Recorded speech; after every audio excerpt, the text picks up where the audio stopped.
Hi, I'm Matt, and this is Crew, and we just received our neon green golf kicks, and we're going to show you how to install them in whatever shoes you pick.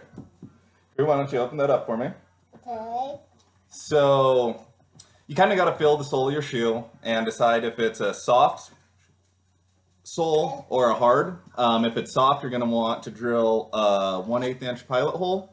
If it's hard, you're going to want to go with a 3/16 inch pilot hole. Go ahead and dump that out. Let's see what we got in our box.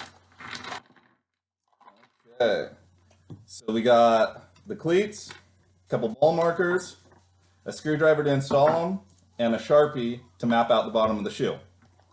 So as on the box, you put 4 in the bottom, 4 in the top. So we're going to take the Sharpie. Can you hand me that? Okay. And we're going to go ahead and map out exactly where we want each cleat to go. Now, when you get your drill, you want to keep in mind that the barb on the shoe is only about 3/8 of an inch, so the pilot hole doesn't need to be real deep. You don't want to be drilling all the way through the sole of your shoe. Okay, so Dad's gonna drill these in.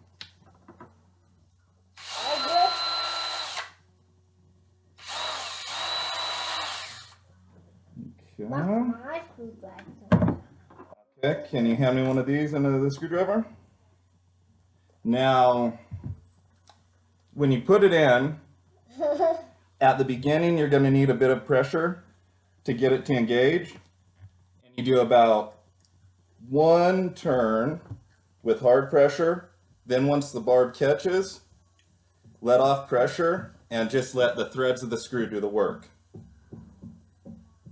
And then it's installed. Now you're going to do that in all 8 places, and then you're ready to golf. One other thing to keep in mind is with some of the harder soled shoes, you kind of have to hold it in a little bit longer, and I was even having to hold the barb down while I got a little bit more of the first turn. But still, once it's attached, back up pressure, and then just let the screw do its work. Other than that, you should be good to go. Enjoy golf.